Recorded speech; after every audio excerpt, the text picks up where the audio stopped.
Welcome to the Pagan Corner podcast. I am G.D.Hancock, your host, and Jessica Hopkins is my guest speaker today. Our subject today is ancient wisdom for modern challenges, nature's magic unveiled. Paganism and witchcraft, ancient practices that predate Christianity by thousands of years. Yet somehow in this day and age, practitioners still face discrimination based on Hollywood stereotypes and medieval superstitions. That's fascinating because most people don't realize these practices are actually about connecting with nature and finding deeper meaning, not the dark arts Hollywood portrays. You know what's interesting? Studies show that nearly 40% of modern pagan practitioners come from Christian backgrounds. They're not rejecting spirituality entirely.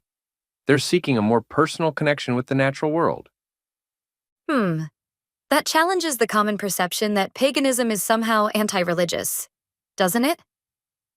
Exactly right. And what's particularly compelling is how these practices emphasize environmental stewardship. Recent surveys indicate that over 85% of practitioners actively engage in conservation efforts. That's significantly higher than the general population. Well, that makes sense when you consider how deeply rooted these traditions are in natural cycles and seasonal changes. Speaking of natural cycles, I recently came across this fascinating account of a full moon ritual where participants reported experiencing what psychologists call nature connectedness, a measurable psychological state linked to improved mental health and environmental awareness. That's really interesting. How does that connection actually manifest in their practices? Well, it varies widely across different traditions, from Wicca to Druidry, from chaos magic to hedge witchcraft. Each has its unique approach. But what's consistent is this emphasis on living in harmony with natural cycles. Think about it.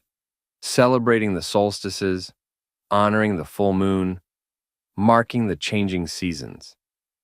You know what strikes me? How these ancient practices might actually offer solutions to modern problems like environmental degradation and mental health challenges. That's such an important point. Research shows that people who maintain regular nature-based spiritual practices report 30% lower rates of anxiety and depression compared to the general population. It's not just about belief, it's about lifestyle. However, I imagine practitioners still face significant challenges in today's society. Oh, absolutely. A 2023 survey found that 62% of practitioners have experienced some form of discrimination or prejudice because of their beliefs. That's particularly troubling when you consider that these practices often promote values like environmental conservation and community support. Well, that raises an interesting question about accessibility and inclusion within these communities. Right, and that's something many modern pagan groups are actively working to address. Unlike traditional hierarchical religions, most of these practices emphasize personal autonomy and freedom. There's no central authority dictating exactly how to practice or what to believe. So in essence, it's about finding your own authentic path while still maintaining the connection with the community. Exactly.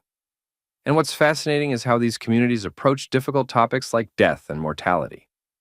Rather than avoiding these subjects, many pagan practices honor them as natural parts of life's cycle. Studies show this approach often leads to healthier psychological processing of grief and loss. That perspective seems particularly relevant in our death-denying culture. And here's what's compelling. Anthropologists have found that societies with nature-based spiritual practices historically showed greater resilience during times of crisis. They maintained stronger community bonds and more sustainable resource management practices. That kind of wisdom seems more valuable than ever given our current environmental challenges. You're absolutely right. Looking forward, these practices might offer valuable insights for addressing modern challenges. Whether it's building more sustainable communities or developing healthier approaches to mental health and personal growth. So what you're saying is that these ancient practices might hold keys to solving very modern problems? Precisely. And maybe that's the real magic. Not the Hollywood version with spells and potions, but the practical wisdom of living in harmony with nature and community. As we face increasing environmental and social challenges, these ancient practices might offer exactly the perspective we need to create a more sustainable and connected future. Well, that just about wraps it up for this session of Pagan Corner, and thank you to my guest, Jessica Hopkins, and you for listening.